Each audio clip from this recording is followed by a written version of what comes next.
Hey everyone, I'm Megyn Kelly. Welcome to the Megyn Kelly Show. Back home in our real studio.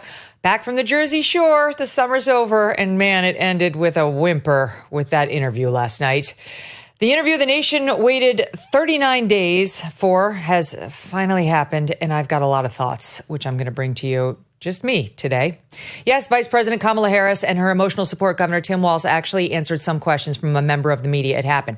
And honestly, in honor of her and her decision, I brought my big white blankie, and I'm just going to do the show with my own big white blankie today.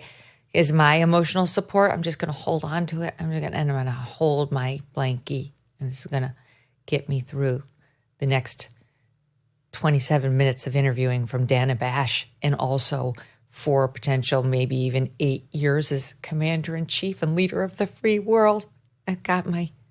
This is absurd. She did show up with her blankie, her emotional support governor, and he did, if it's possible, even more poorly than she did. All right, we're going to get to all of it. I'm sorry, Dana Bash. I'm disappointed. I actually like Dana Bash. She's tough to dislike. She's a nice person. And honestly, she's a real journalist. She really is. She's not like some of these other hacks.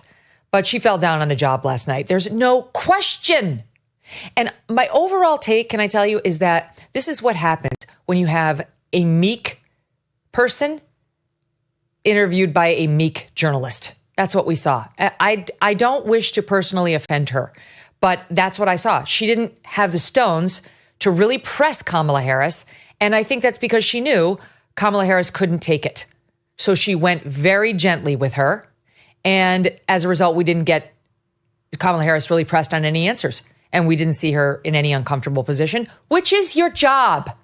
As a journalist in that kind of a setting, when you are the only one to get an interview with the person who could be the next president of the United States, and you go soft on her, you've failed us. You've failed the profession and the country. And that's, of course, why she was selected.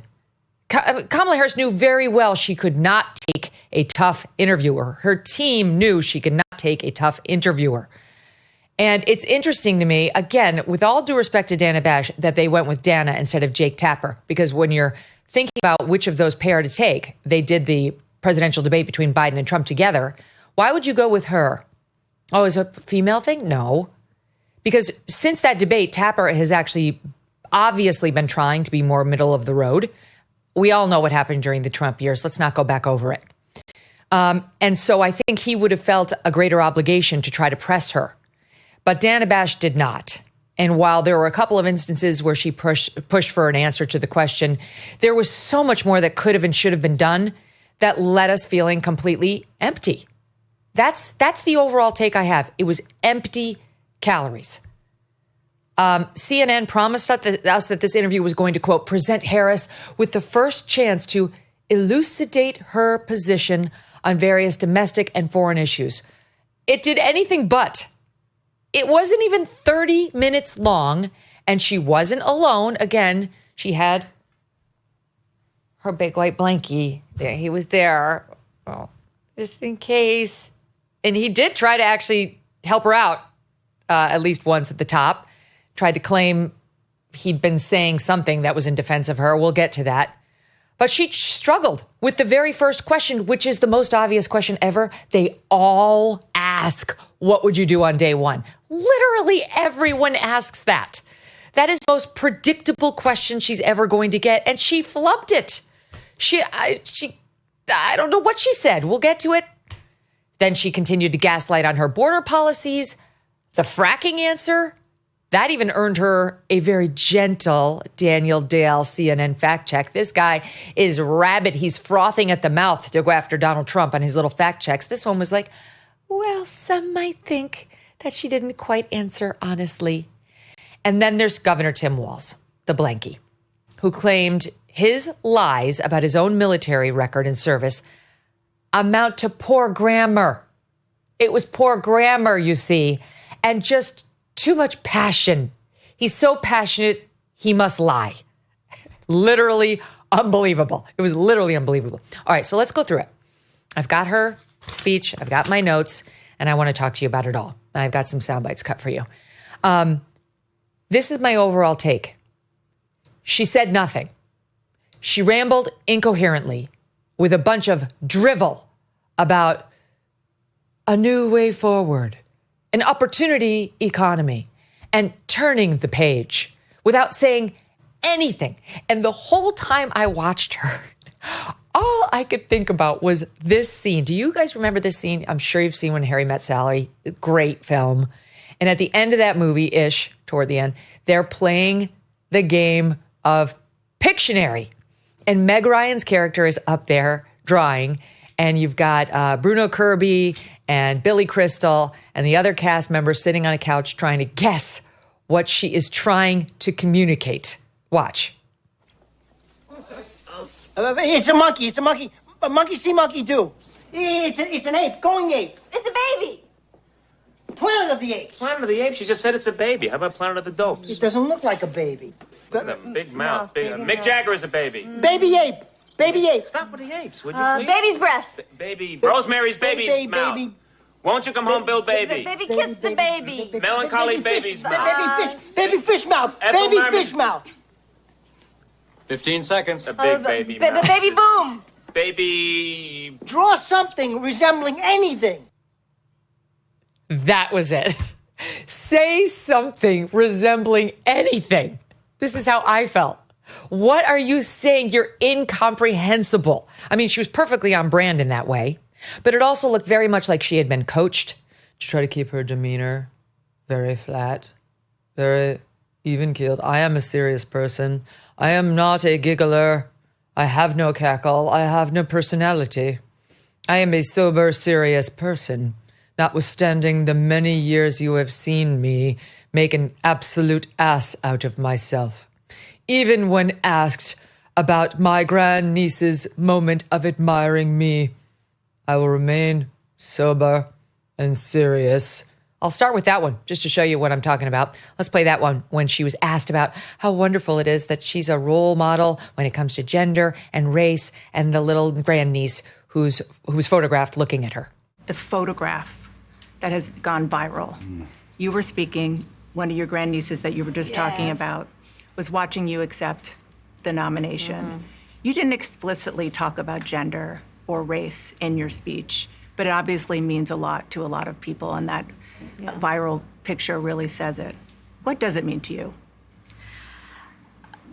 You know, I am running because I believe that I am the best person to do this job at this moment, for all Americans, regardless of race and gender. But I did see that photograph, and I was deeply touched by it. And you're right, it's the back of her head, her two little braids, and then I'm in the front of the photograph, obviously speaking. And it's very humbling. It's very humbling in many ways. It's very humbling. It's very humbling. Very humbling. With no smile. Very humbling. Clearly somebody has coached her to try to act more stoic. And it is just that. It is an obvious act. And it was painfully clear. We've seen her. She's not an unknown. We've been watching her for years now, right? And even the way she answered that question, it was indicative of how she answered almost all of them. The forensic diagnosis of what we're looking at in that picture, right? It was like, and she is looking at me, and I am on the stage speaking. Obviously speaking. Okay, it's exactly what happened in front of the airplane the other day. What's next? Madam Vice President, I am going to go up these stairs. Like that's the way her mind works. Small ball. There's no grand thinking. There's no deep thinking. There may not be much thinking at all. There appeared to be a struggle to maintain a script, to rehearse and then deliver the lines that her team had prepared her with. And whenever she got off of those rehearsed lines, we got the Kamala Harris word salad, the searching for a landing point. And that included on day one. That was the first question. Tell us what you do on day one. And amazingly, they had not prepared her for this one because we were back to baby fish mouth on it. Take a listen. If you are elected, what would you do on day one in the White House?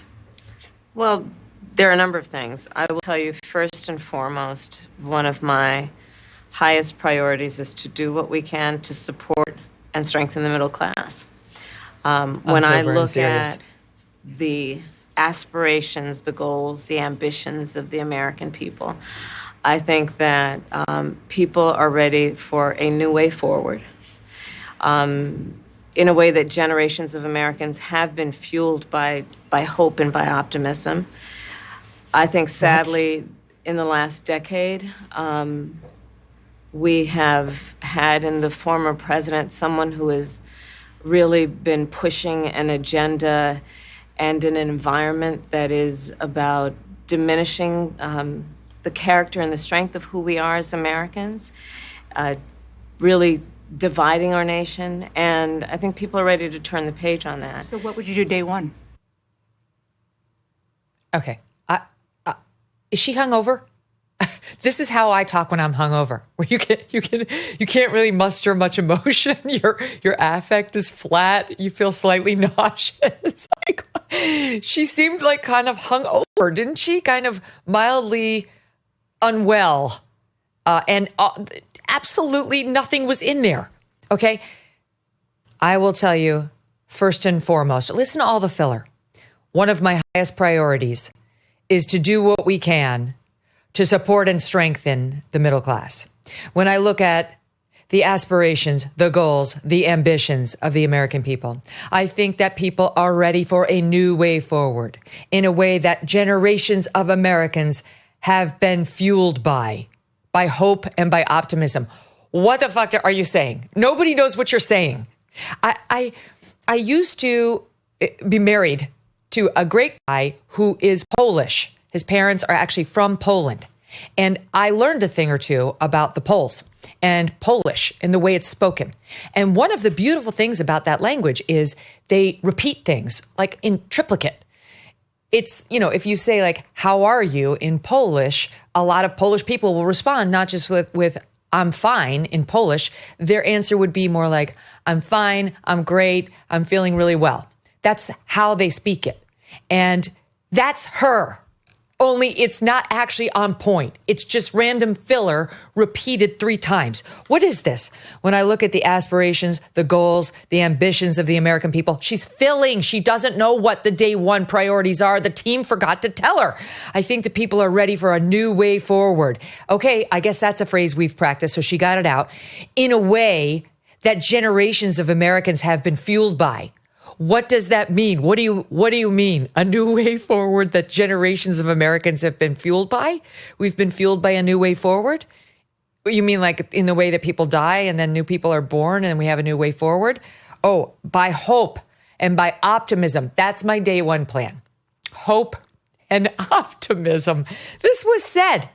Then she goes on, I think sadly in the last decade, this is a favorite phrase of hers throughout, in the last decade, we've had in the former president someone who's been really pushing an agenda and an environment that is about diminishing the character and the strength of who we are as Americans. Filler, filler, filler. What do you mean? What are you trying to say?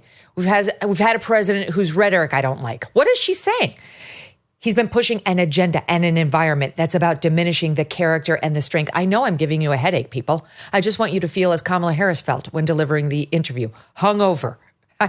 I'm not actually making a comment about her alleged drinking, but I'm just telling you, I know that affect. I've seen that on my college friends. I went to college for 4 years and law school for 3, and I know that affect. Really dividing our nation. People are ready to turn the page. Here's what's crazy. She kept saying that thing with the last decade. At one point, Dana Bash finally said, you guys are in office right now. If you want to turn the page, why don't you turn the page in the past 3.5 years? And we'll get to her answer, but it wasn't just the last 3.5 years. You look back, what was a decade ago, 2014. Who was president then? Oh yeah, it was Barack Obama. Trump did not take office until January of 17. He had 4 years of the last decade. Democrats had 6. And she was allowed to just repaint the sky. It's not blue. It's red. It's been red all along with evil Republican policies, and we're ready to turn the page. Okay. Then when Bash followed up, which was good, so what would you do day one? We got a little lecture on her opportunity economy, which is, she knew that one because that's from her speech 2 Fridays ago, remember? She laid out, some random socialist policies about how they were going to help everybody buy a house and they were going to help everybody by giving them tons of money in year one of a baby's life. And she was going to crack down on the price gouging grocery stores that have a profit margin of under 2%. Okay, that's kind of what she referenced. So here she was somewhat more steady because she remembered her plan. Fine. Then jumps in the blankie, the emotional support. I got my blankie here with me, and it's soft and it's fuzzy. And he jumped in, and Bash says, "What about you?" And he says, "Well, I'm excited about this agenda too. As I said, the idea of inspiring America to what can be. It's contagious. Her word salad inanity is contagious. The white blanket could wind up sounding just like her."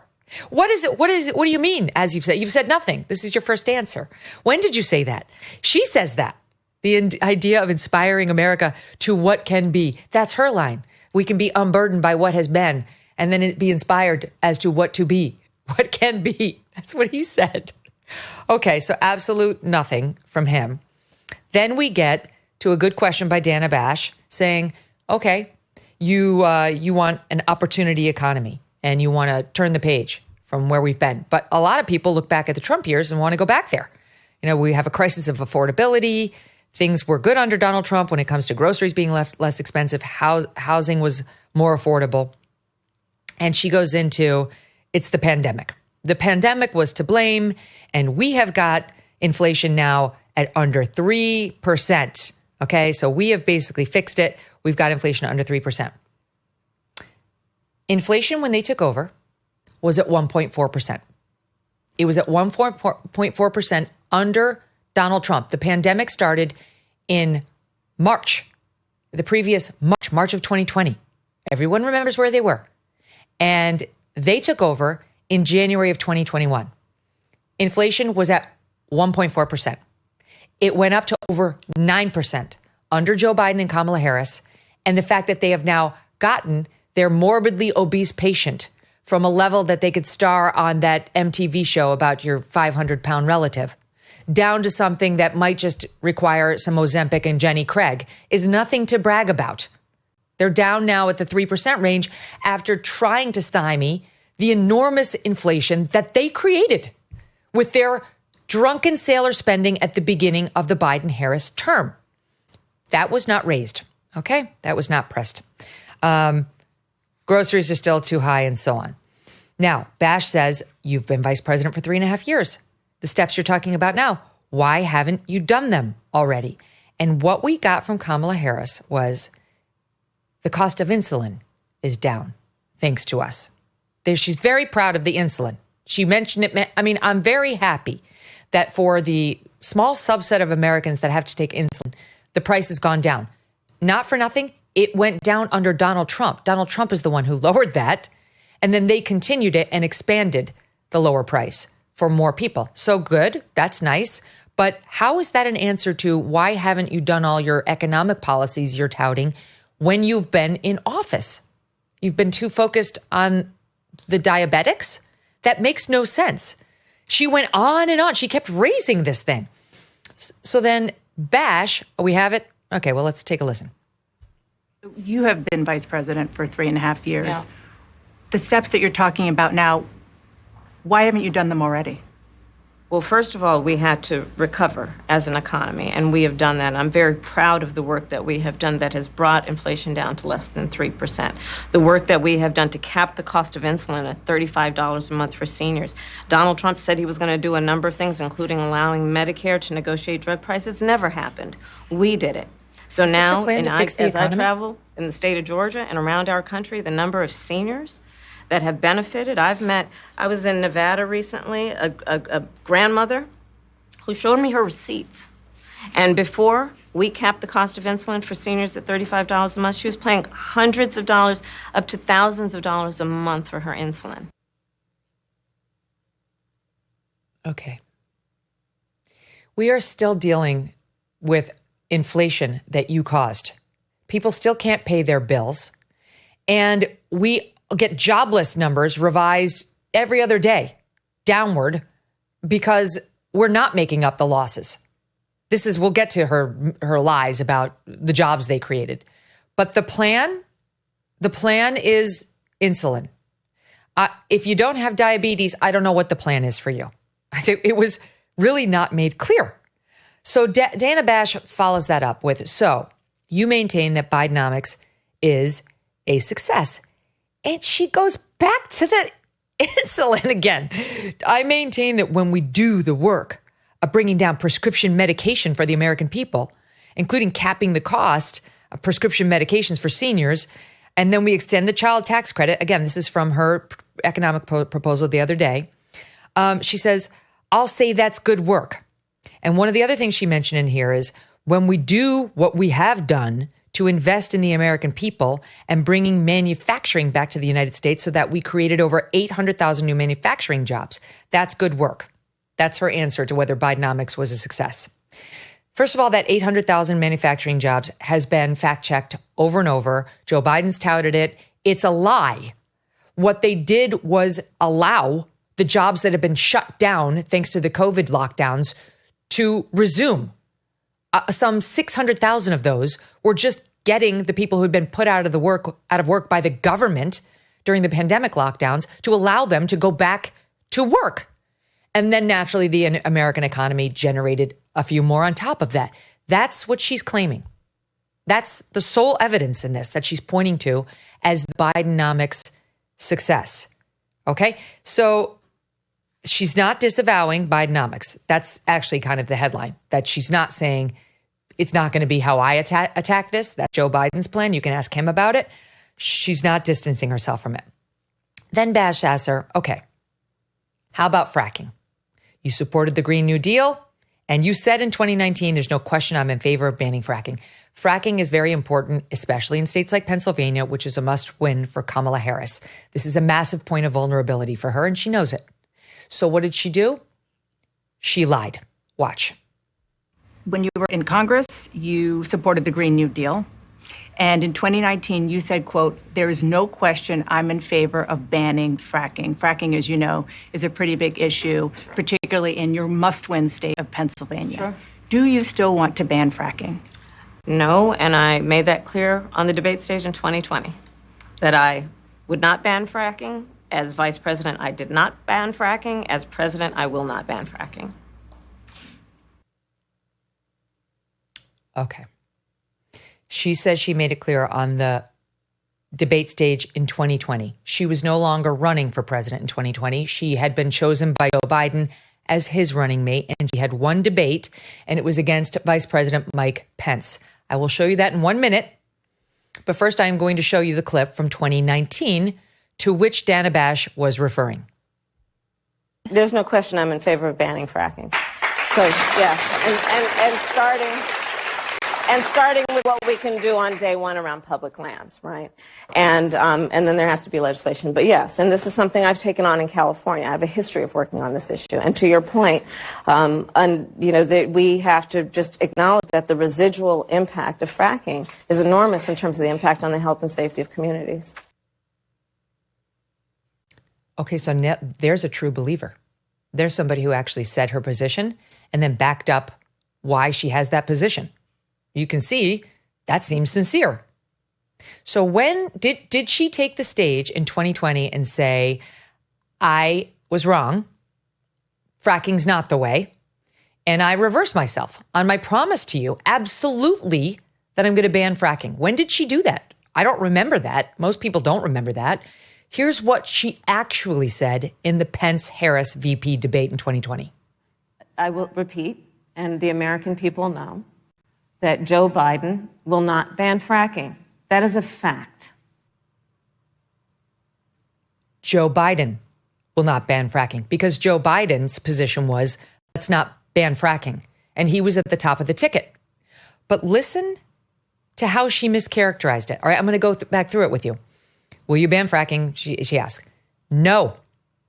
And I made that clear on the debate stage in 2020, that I would not ban fracking. That I would not ban fracking. Let's listen again. Let's re-cue 2020. I made that clear that I would not ban fracking. And but before you listen to this, here's her follow-up answer. In 2020, I made very clear where I stand. And I have not changed that position. I kept my word. Watch. I will repeat, and the American people know, that Joe Biden will not ban fracking. That is a fact. She's a liar. And this was the biggest anchor fail of the evening. When you get ready for an interview like this, you must study the candidates' positions. There was zero doubt this was going to come up. Zero doubt by Dana Bash and CNN, and zero doubt by Kamala Harris. And as the anchor, your obligation is to study the previous positions, which Dana Bash did to some extent. She saw that the comments in 2019, and then figure out where the candidate is likely to go and be ready for it so that you can ask appropriate follow-ups. Dana Bash apparently ignored or saw and disregarded the answer in 2020. I understand why. It's clearly not Kamala Harris saying, I reverse my position. But you would want to know. You'd ask your team, get me everything she said on fracking at all the debates. Make sure I know. And so she should have known that in 2020, she was asked about this issue at a debate, and she restated something that was Joe Biden's position, not hers. And I believe that her failure to do that is what left her unprepared to fact check the candidate in the moment, which was what was required of the journalist sitting there. She should have said, no, madam, what you said on the debate stage in 2020 was that Joe Biden would not ban fracking, that Joe Biden wouldn't do it. You have never reversed your own position except in a paper statement that was released by your campaign. So when did you personally flip? Instead, she got away with this. That distinction would have been noted by a journalist who was prepared. And I'm sorry, but she wasn't. She let her get away with it. I mentioned at the top, this CNN fact checker. This guy's so annoying. I mean, he's just so annoying. It's the double standard and the fervor that he applies to Trump versus Kamala Harris. I mean, it's obvious in his little gentle fact check of Kamala here. Watch. It makes perfect sense that at the time she was speaking on behalf of Biden, the president, not the vice president, sets administration policy. But maybe other people feel differently. I certainly did not hear anywhere in there Kamala Harris saying that she personally had abandoned her previously expressed 2019 view. Rather, again, she was speaking for Joe Biden. Oh my God, he's so weak. Good Lord, he's weak. Maybe others feel differently. How the fuck could we feel differently? It's express. It's explicit. She didn't say it. I'm sorry. It's ridiculous. I hate failures in the press like him. That's ridiculous. Play it again. How do I feel differently that she was stating her own opinion? Let's watch for it. I will repeat, and the American people know, that Joe Biden will not ban fracking. That is a fact. There's no feeling differently. Stop it. Just stop with your false, I'm kind of fair. You know, it's a matter of opinion. You could go one way or the other. You cannot. She did not reverse herself. There's no longer version of that answer that makes it better. She only spoke to Joe Biden's position because he beat her in the primary in which she was saying she wanted to ban fracking. He beat her. Americans don't want that. It's incredibly frustrating. And then she actually had the balls to say, I kept my word and I will keep my word. And I've been very clear where I stand. Dana Bash says, what made you change the position at the time? Now, the proper follow-up would have been, you never did say that you changed your position. You only started to espouse the position that was at the top of the ticket of the man who actually won the nomination. She answers, we have this, don't we? My values have not changed. Do we have this one? Watch. Here's her answer when Dana Bash says, what made your position change at the time? Let's be clear. My values have not changed. I believe it is very important that we take seriously what we must do to guard against what is a clear crisis in terms of the climate. And to do that, we can do what we have accomplished thus far. The Inflation Reduction Act, what we have done to invest, by my calculation, over probably $1 trillion over the next 10 years, investing in a clean energy economy. What we've already done, creating over 300,000 new clean energy jobs. That tells me, from my experience as vice president, we can do it without banning fracking. In fact, Dana, I cast the tie-breaking vote that actually increased leases for fracking as vice president. So I'm very clear about where I stand. And was there some policy or scientific data that you saw that you said, oh, okay, I get it now? What I have seen is that we can grow and we can increase a thriving clean energy economy without banning fracking. Draw something resembling anything. Let's just go over this. Let's do the first part together. Okay? The first part can be summed up as follows. And that's where you'll drop the little, draw something resembling anything. Say something resembling anything. My values have not changed. Let's be clear. Let's do. My values have not changed. I believe it is very important, filler, that we take seriously, filler, what we must do to guard against what is a clear crisis in terms of the climate. What made you change your position at the time? Let's be clear. My values have not changed. It is very important that we take seriously what we must do to guard against what is a clear crisis in terms of the climate. You've said nothing. You've said absolutely nothing. And to do that, we can do what we have accomplished thus far. What? Speak English. Wait. No. There's too many words and too little substance. And to do that, we can do what we have accomplished thus far. That is not an answer, and it's definitely not responsive to what made you change the position at the time. When you changed your position according to you, when you allegedly had your own personal flip-flop between 19 and 20, what made you change your position? Was it the Biden administration's policies being implemented? Because you didn't even have the office yet. We can do what we have accomplished thus far. It was what we had accomplished thus far. This is not an intellectually gifted person, okay? Then she goes on. You heard her to talk about the Inflation Reduction Act, a clean energy economy. She stumbles on saying Dana Bash's name, which I grant you is hard, but this is a person who's been lecturing us about how we need to pronounce her name perfectly. And so she got all, I said Dana, and it should be Dana, and I'm somebody who lectures. So that threw her off. And then she says the following: I cast the tie-breaking vote that actually increased leases for fracking as vice president. So I'm very clear about where I stand. You're the only one. I cast the tie-breaking vote that actually increased the leases for fracking. Whoa, that's big. Awesome. She's saying as part of the Inflation Reduction Act, they helped loosen the spigot on fracking and that she cast the deciding vote. You know what they did? There actually were some more leases for fracking in that thing. And then you know what the Biden-Harris administration did? They then stopped it. They paused it. We just looked this up. They paused the program that would allow for the leases until the Department of Energy can update the underlying analyses for authorizations, meaning we actually don't want to do that at all. And here's why. In part, they said it's because the current authorizations do not account for the impact of greenhouse gas emissions. They are so dishonest. That is, I allowed the fracking leases to go up right before I stopped them for the very reasons that I'm in favor of banning fracking to begin with, which is greenhouse gases and my deep concern over the environment. The real 2019 Kamala Harris is the actual Kamala Harris, the one who was able to explain why she hates fracking when she was asked at that town hall, and everything thereafter is a lie. It's a lie. She doesn't want to lose Pennsylvania. I know a lot of Pennsylvanians. They're not dumb. And those who are in the fracking industry are going to know exactly what's happening here. Okay. Then we get to immigration. Here again, utter fail. She talks about how Dana Bash sets it up. Forget borders are, even though that was everywhere, including on CNN. Now it's just root causes. That's all you had to look at.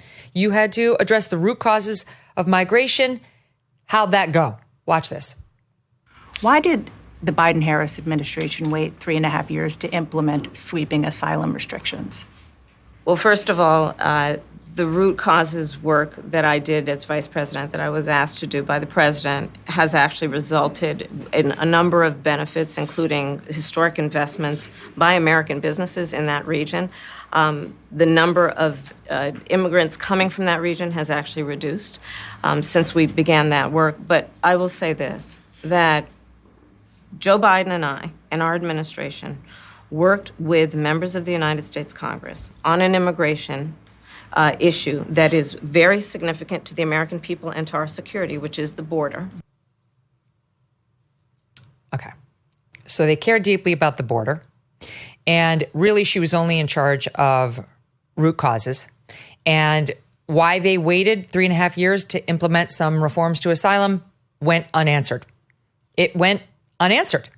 And then when finally Dana Bash was offered the opportunity to ask a follow-up, she did not say, why did you wait? I'm asking you why you waited to do anything about the border until right before he was running for re-election. She did not. What she followed up with was, oh, okay, so you would push the legislation that did not actually get passed again. You would push it again. We already knew the answer to that. She already said that. She said that at the convention, that she wants to sign the bill that got killed.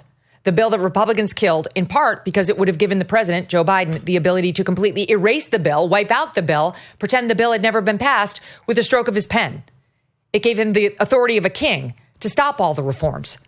One of the many reasons why the Republicans were like, this is not a good bill. We're not signing this. We're not going to push this. But they say it's all because of Trump. Okay, so that would have been the opportunity at the end of that long answer to say, the question was, why did you wait 3.5 years to do anything about the border?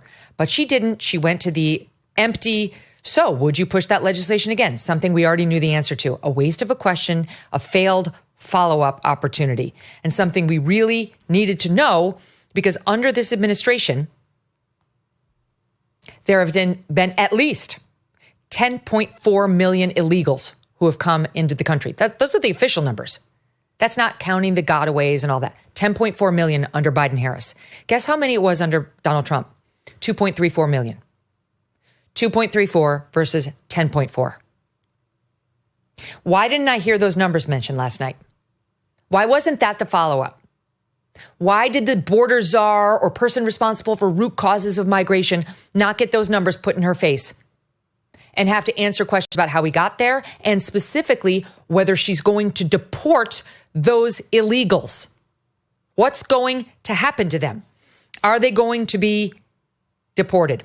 What are you going to do to stop the illegal crossings when you take office? Specifically, do you support what Joe Biden did on his day one? On his day one, we pulled it. Just the gaslighting on immigration was at peak levels last night. She actually tried to swagger in there and pretend like she's been the Stephen Miller of the Joe Biden administration, who's been like with her thumbs in the belt loops, going, yeah, let me tell you, partner, we're going to shore up this border because we don't want. No, that's not what she's done. It's not what Joe Biden's done. It's not what anyone in this administration has done. Here's what Joe Biden did. And the reason we went from 2 under Trump to 10 under Joe Biden. In the first 15 days in office, many of these were on the very first day, more than a dozen Biden administration executive orders were issued relating to Trump's immigration policy. Number one, he moved to suspend the Remain in Mexico program, which was very effective, and said, if you want asylum here, we'll evaluate your claims. You have to stay in Mexico while we do. So if you get denied, you're Mexico's problem, not ours. They got rid of it. They didn't like it, and they pushed to kill it. They halted construction of the border wall, stopped construction of the border wall, and sold off the pieces so that it couldn't even be resumed with any sort of ease if a Trump administration were to come after them. They eventually lifted the Title II restrictions, right? That turned back unaccompanied minors and others who arrived without a parent or guardian. And then as soon as he revoked that policy, their numbers spiked at the border. In February of 2021, that's a month after Harris-Walz took office, Biden-Harris, they initiated a review of the Trump policies, quote, that have effectively closed the U.S. border to asylum seekers. It was one of their top priorities. Get the asylum seekers back. Invite the people back. We don't like what Trump did. They began a review of the fast-track deportation procedure that Trump had implemented, known as expedited removal, which allows immigration authorities to remove an individual without a hearing before an immigration judge. They didn't like that at all. That was all Biden-Harris. They did, however, in February 2021, issue a memo to ensure that LGBTQ plus refugees and asylum seekers had equal access to all protections. Let's make sure that the gay refugees and asylum seekers have plenty of rights. They issued a memo in March of 2021, reversing the Trump policy that banned refugees from key regions and enabled flights from those regions to begin within days. Okay, so they enabled flights from these regions from which Trump had banned refugees to begin within days. They declared that the 15,000 annual refugee cap set by Trump would be raised, and it was raised in 2022 to 125,000. They got exactly what they wanted when they reversed all those Trump policies. For her to stand up there now and try to act like she was this tough border czar who, as a former prosecutor, understood the dangers of illegal immigration was absolutely ballsy in its dishonesty. There's more. That story about, I was a DA, I was Attorney General. I cracked down on illegals in California who had broken the law. Yes, if they had broken the law while in your state, you prosecuted them. And you started paying attention to, in particular, the gangs that were coming over, these transnational organized gangs who are committing crime in California. That's a different issue, madam. That does not relate to how you would stop them from crossing the border to begin with. And we know where Kamala Harris stands on this issue because she's made it clear. She's actually put it in writing herself. There is a tweet she sent out April 21st, 2017, that reads as follows. An undocumented immigrant is not a criminal, period. An undocumented immigrant is not a criminal. I have news for you, Miss Attorney General. They are a criminal if they came here illegally. If they crossed the border illegally, it is a crime. It is called improper entry, and you can be imprisoned for up to 6 months for doing it. They want to pretend that all these illegals who came in under their administration, again, the number's greater than 10 million by millions. They were just visiting relatives and their visas expired. That's not a crime. But if you come across the border illegally, through the holes in the fence, through the river, bypassing Border Patrol, it is a crime. And she knows that, but she lies. The immigration piece of it was just absolutely galling and infuriating. I don't know whether anybody's going to take the time to actually fact check them. I think most Americans have a general feel for it's gotten much worse under Biden-Harris. Dana Bash followed up with some of this shit and said, what she was trying to say is, you flipped on a lot of things. How are people supposed to take you at your word? And here comes one of the most inane answers of all. Something about metrics and deadlines around time. Watch. How should voters look at some of the changes that you've made, that you've explained some of here in your policy? Is it because you have more experience now and you've learned more about the information? Is it because you were running for president in a Democratic primary? And should they feel comfortable and confident that what you're saying now is going to be your policy moving forward? Dana, I think the most important and most significant aspect of my policy perspective and decisions is my values have not changed. You mentioned the Green New Deal. I have always believed, and I have worked on it, that the climate crisis is real, that it is an urgent matter to which we should apply metrics that include holding ourselves to deadlines around time. We did that with the Inflation Reduction Act. We have set goals for the United States of America and, by extension, the globe. And then she went on to say, my value around what we need to do to secure our border, that value has not changed. Well, if that value has not changed, then it remains an undocumented immigrant is not a criminal and that we should open the border. What is metrics that include holding ourselves to deadlines around time? It's baby fish mouth. That's what it is. It's baby fish. I need my blankie. I need my emotional support blankie to get through. I don't understand anything she says, and she could be president. And I don't think she's smart enough to be president, and yet she could be pushing through policies that affect my children. I need my blankie.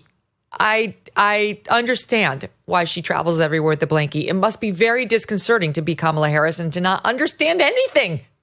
And now, not only do you not understand anything, you got to lie about it all. You got to try to remember the old position, the middle position, the position you've now been forced to take in order to try to win this race, and try to claim that they're all totally consistent. It must be very unsettling. I can't wait till Estee Patty, who came on the show, she's amazing, gets a hold of metrics that include holding ourselves to deadlines around time. The climate crisis is real. It is an urgent matter to which we should apply metrics that include holding ourselves to deadlines around time. That's what I'm going to say to my kids in the morning when they don't get out for school on time as we go back to school. We have implemented metrics that include deadlines around time, and I expect you to honor them. Nice, clear messaging. She goes on to say, in Georgia, I've been here extensively. I'm in Georgia now. I believe it's important to build consensus. It's important to build consensus. This is still the answer to why should people believe that you're not going to flip again? Why should they believe you at your word? Okay, so the one is metrics that include holding ourselves to deadlines around time. Then my value around what we needed to secure our border. That value has not changed. Okay. Then she gets to the third paragraph answer, which is after 4 years of being vice president, I'll tell you, I've traveled extensively. I'm here in Georgia. I've been here 17 times. Good for you, madam. Good for you. And I believe it's important to build consensus. It's important to find a common place of understanding of where we can actually solve problems. Okay. That's the plan. It's important to build consensus and important to find a common place of understanding of where we can actually solve problems. That's the plan. It's, I guess, how we're going to be governed, similar to Tim Walz. As I said, the idea of inspiring America to what can be. The idea of inspiring America to what can be. And then her hope and optimism, a new way forward.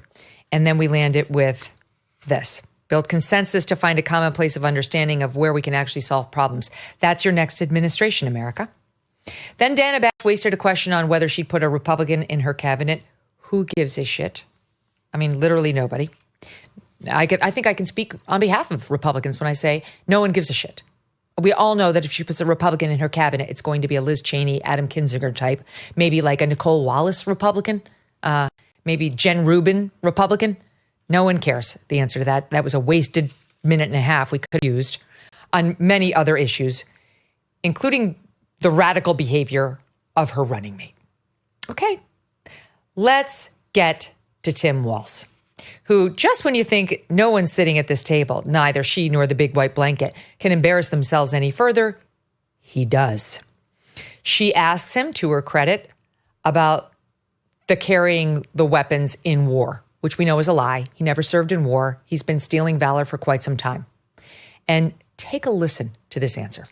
You said that you carried weapons in war, but you have never deployed actually in a war zone. A campaign official said that you misspoke. Did you? Well, first of all, I'm incredibly proud. I've done 24 years of wearing the uniform of this country.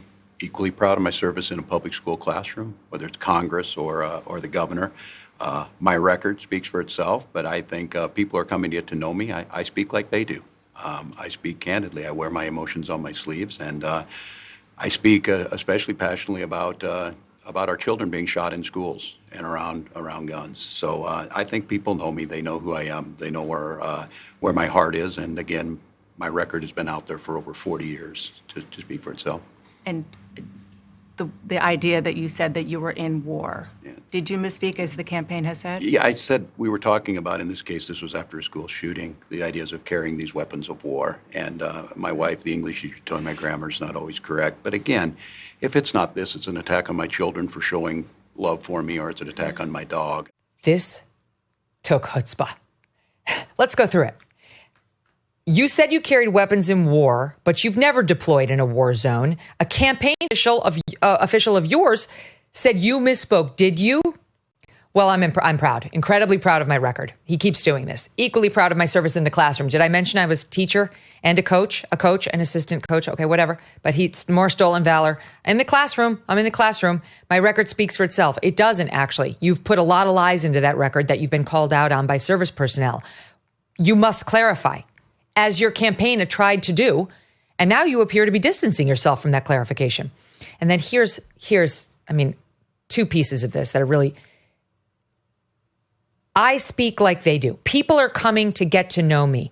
I speak like they do. I speak candidly. I wear my emotions on my sleeves. And I speak especially passionately about, and then he goes on to blame it on the school shootings. I guess he was upset about school shootings, so he lied.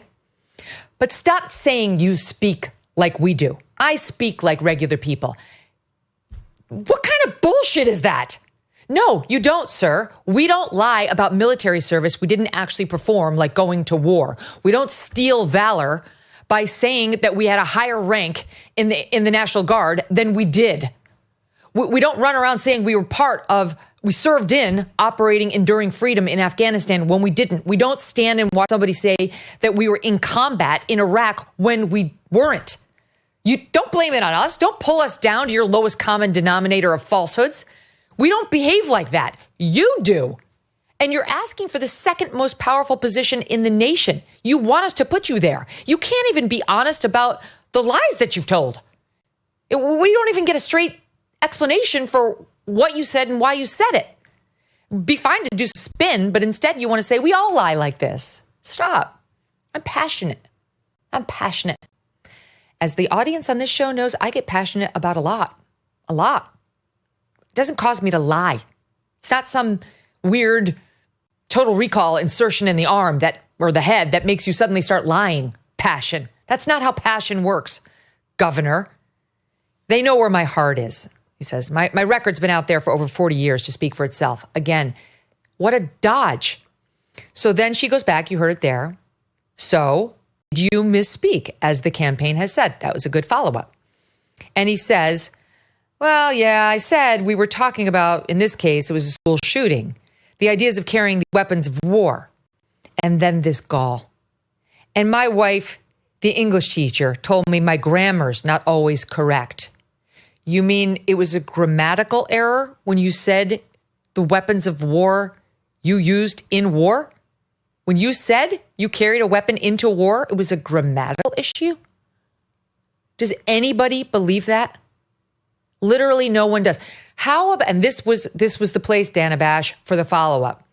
Are you actually saying it was a grammatical issue when you said you carried weapons into war? That's what you want this audience to believe? Was it a grammatical issue when you said from the time you ran for office to today, still on your gubernatorial website, that you were a retired command sergeant major when you weren't? Was that a grammar issue? How? How exactly? I know, you feel it. I don't have to explain it to you. And then the final chutzpah. Again, if it's not this, meaning these crazy attacks on me, if it's not this, it's an attack on my children for showing love for me, or it's an attack on my dog. Okay. After the Democratic National Convention, a couple of insane lunatics online thought it would be fun to make fun of his son, Gus, who's special needs, who's on the autism spectrum. My understanding is he's nonverbal. Well, he's verbal, but he's got a nonverbal, quote, disorder of some sort. And some trolls thought it might be fun to make, I don't know whether they knew that about the son or not. I'm going to assume they didn't, but I could be wrong. So you pick one or two trolls and you elevate that to the only presidential sit down that you and your running mate have given. You elevate it. Why? Because you're trying to paint yourself as the victim. This is a Megyn Markle. I've said that Kamala Harris is a Megyn Markle. She fires everybody. She bullies everybody. And there's no substance to her. So is he. This is what Megyn Markle does. The British people are racist. The American people are racist. And then she finds a couple of random troll comments on the internet to prove her point. You want to find random troll comments to prove that people have said something about you? It's very easy. Very easy. What is true is what the overall takeaway was of any given event, of the reaction to any given event or appearance.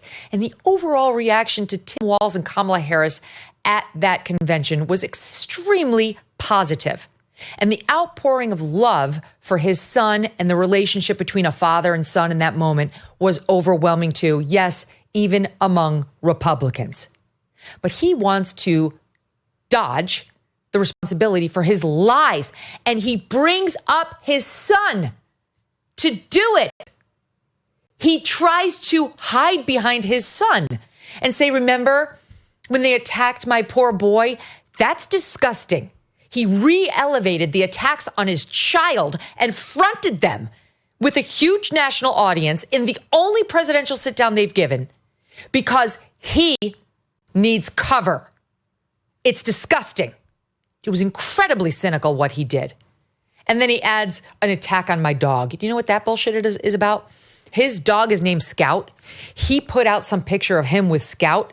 And then his campaign put out a different picture of him with Scout, only it was a totally different dog within the same time frame as he still owns the first Scout. So it wasn't like, oh, one died, he got a new Scout. People were like, what's happening? And we know that this guy's a serial liar.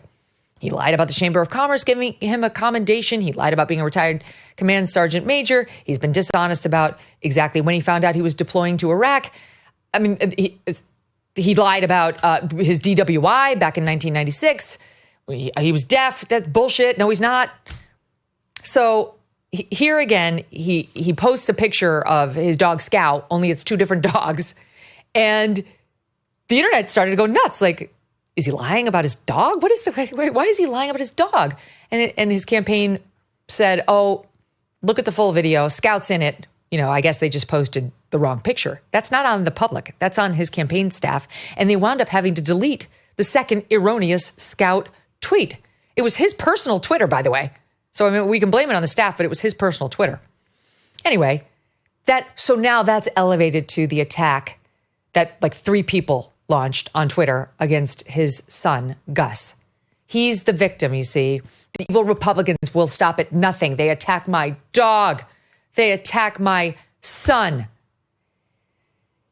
Phil Houston would tell you this is classic behavior of a liar. He's a liar, and he was caught, and he hasn't come up with a better way of explaining any of this. She did not ask about any of the other stolen valor claims. Instead, as we pointed out, she was interested in the photo of the niece and whether there might be a Republican in the cabinet. There was no follow-up whatsoever on anything he said. Then there was the IVF question. There's another thing he lied about. He said they used IVF. They didn't. They used a totally different fertility technique that is less invasive, less difficult, with all due respect to the IUI recipients, I understand, and less controversial than IVF. He did that because he wanted to attack Trump and Vance as allegedly being against IVF, which is a lie that's being circulated about them. It's not true. And so she raised that and the drunk driving lies in another question, asking, how can people take you at your word? Similar to Kamala Harris. Like, you reverse yourself on everything. And here's Tim Walz, who just lies about everything. And listen to what he said. You had to clarify that you had said that you and your wife used IVF, but it turned out you used a different kind of fertility in order to have children. And then when you ran for Congress in 2006, your campaign repeatedly made false statements about a 1995 arrest for drunk and reckless driving. What do you say to voters who aren't sure whether they can take you at your word? Well, I've been very public. I think they can see my students come out, former folks I've served with, and they vouch for me. I certainly own my mistakes when I make them. The one thing I'll tell you is I wished in this country wouldn't have to do this. I spoke about our infertility issues because it's hell, and families know this. And I spoke about the treatments that were available to us that had those beautiful children there. That's quite a contrast in folks that are trying to take those rights away from us. And so I think people know who I am. They know that record. They've seen that. I've taught thousands of students. I've been out there. And I won't apologize for speaking passionately, whether it's guns in schools or protecting of reproductive rights. The contrast could not be clearer between what we're running against. The vice president's position on this has been clear. And I think most Americans get it if you've been through that. I don't think they're cutting hairs on IVF or IUI. I think what they're cutting hairs on is an abortion ban. If you went through IVF, you are very clear that you went through IVF. Once again, was it you just misspoke and said IVF, that you'd used IVF? When you go through IVF, you have massive ethical concerns. You worry. You worry about the embryos that you might create and what you're going to do with them. Am I going to freeze them forever? Am I going to go back and try to use them all? These are my children. It's a difficult moral question. Been there. I was lucky enough to not wind up having to answer that because we didn't have the extra embryos. But I feel for those people who are just dying to be parents. And this is one of the tough questions they have to ask. It's agonizing. F him for trying to pretend we don't split hairs between IUI and IVF. Yes, we do split hairs. And in fact, there is a reason why a lot of conservatives would not do IVF. And I get it. I totally get it. But this is another lie to cover up for his other weird form of stolen IVF valor. Yes, it's absurd. I get it. But he's glommed on to those who have actually gone through IVF and put themselves through this and wrestled with these ethical considerations because he wanted to sound more sympathetic and like he had better standing to make the case against Trump Vance. And now it's just, no one's splitting hairs. And I speak passionately. You understand? And when he gets passionate, lies come out. He was passionate about his drunk driving. He was passionate about his rank in the military. He was passionate about why he didn't go to Iraq. He was passionate about the Chamber of Commerce.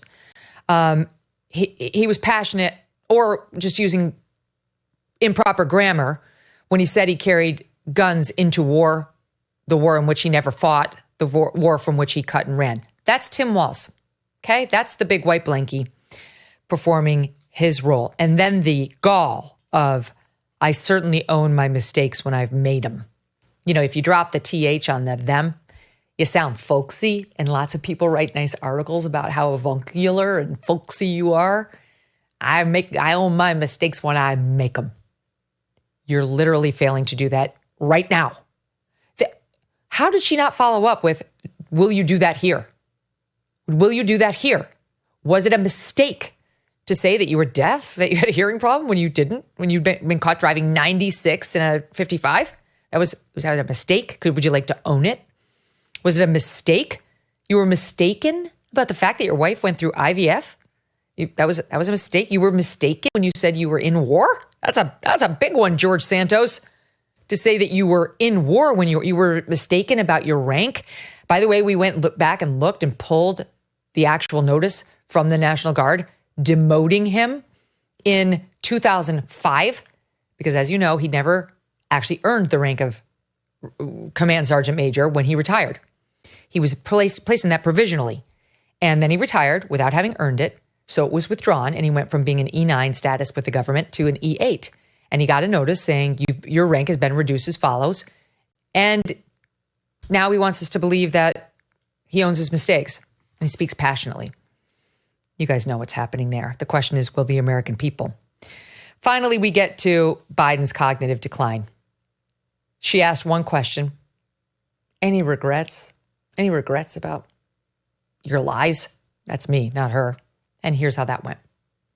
Do you have any regrets about what you told the American people? No, not at all.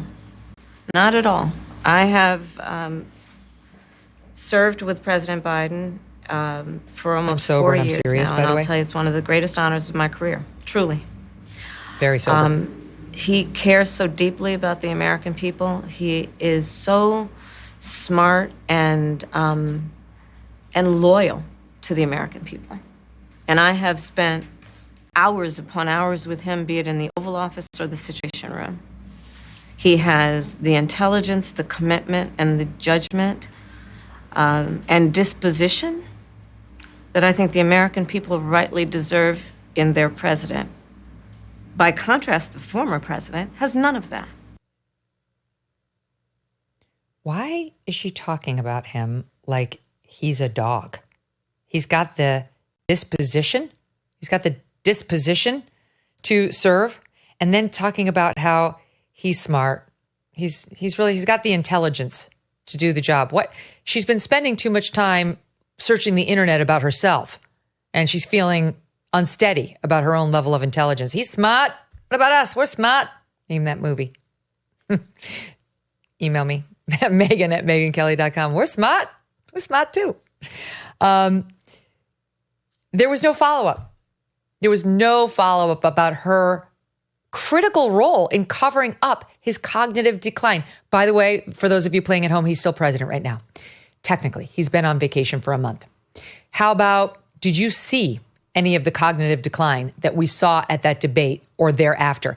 Did you feel any obligation to do something about it? For those Americans who blame you for not bringing this to the forefront earlier, what say you?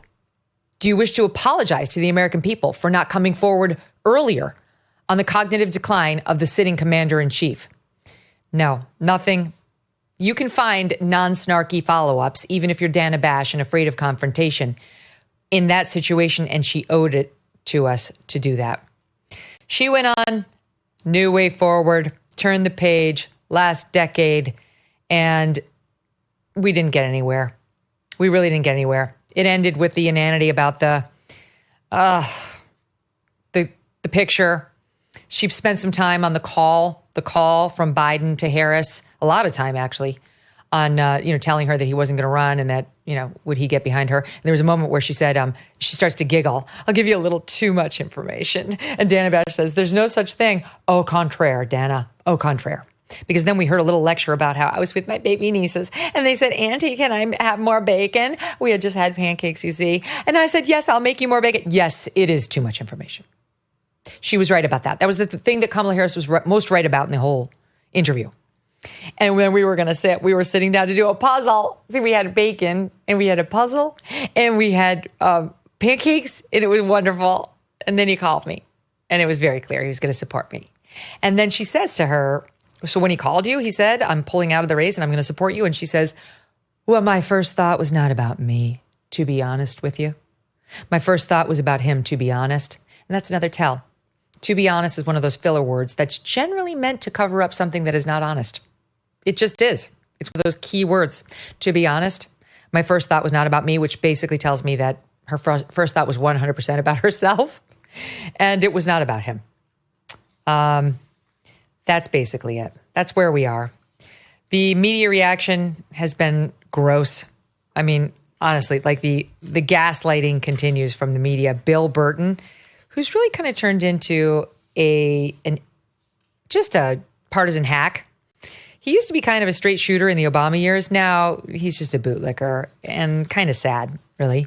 He went on about this like it was Reagan after the Challenger went down. I mean, truly, he was treating this like she really is the most articulate, inspirational leader we could ever ask for. And I guess we're just going to have to pretend that that's real. He says, this is a moment to recognize that it's absolutely underappreciated. Vice President Harris is running a perfect campaign. She's worked in the international spotlight these last 4 years. She's endured incredible amounts of criticism. She came out the other side absolutely ready for this moment. She took over a campaign she did not hire. She added pieces to the team who've made it stronger. Those pieces, by the way, last night were running around the internet trying to tell us she said more than she did and some stuff different than she did. Her campaign manager all over the internet saying, "Oh, what she said there about fracking was as follows," and then insert message that had absolutely nothing to do with what Kamala Harris had actually said. You could feel their frustration. He goes on. She ran a convention that was absolutely electric in its energy. I'm sure Kamala Harris was out there directing that convention. Don't you think she micromanaged that? And she stepped up to the biggest speech of her life and achieved at the highest level. It is not inevitable that anyone could be able to do what she is doing. She is a true inspiration.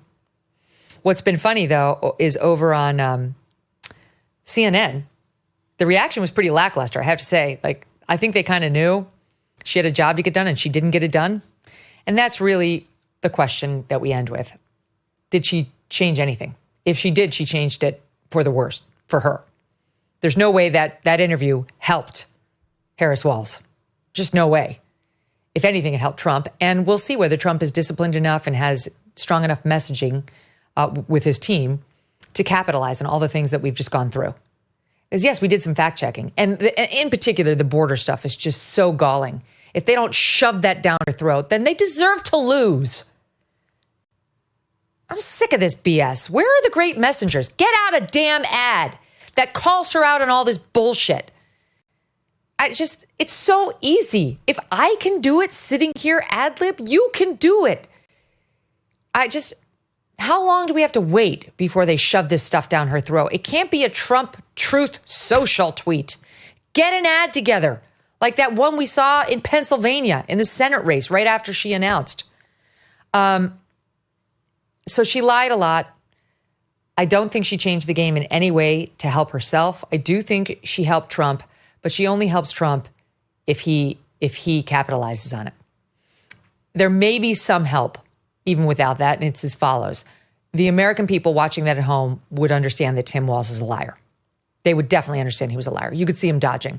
Very clear. Passionate, grammar. They know that's not true. I'm just like you in my lies. That's not going to fly.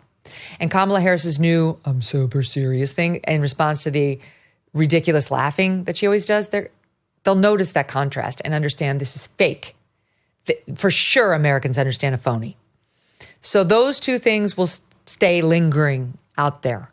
You know, the stench will linger. And will it make a difference? Could. It could. This race is very tight. It could go either way. It's as tight as it comes. She tried to help herself last night in her must-win Pennsylvania. She's clearly seen polls in Pennsylvania that show she's got to be in favor of fracking, right? I won't go back on my word again. But I don't think this was a race changer. I think if anything, it hurt her. She checked a box, and now I think it's going to be a long, long time before she and her big white blankie go out there again with another journalist, never mind a press conference, which I think would be absolutely terrifying to them. Thank you all for joining me today. Let me know your thoughts on all of this. Megyn, Megyn, at MegynKelly.com. And if you sign up today, you will get our singular email that we send out just on Fridays to get you up to date on all the news in under 60 seconds. And we always have a fun Strudwick update for you and some of our best segments of the week if you missed any of them. And before we go, I do want to tell you that we have an exclusive interview for you. It airs this Monday on Labor Day. You can listen to it in your car ride home when we're stuck in traffic, anytime, but it's well worth your while. It's a special episode featuring an extraordinary sit-down we did with 4 military veterans who are speaking out together for the first time about this stolen valor controversy. They served with Tim Walz. Some of them went on the Iraq deployment that he dodged, and some of them took over for Tim Walz. Some you've heard it from before, some you haven't. And it's remarkable. I met them yesterday in New York. It was a powerful conversation. Don't miss it. And in the meantime, have a great weekend and enjoy yourselves.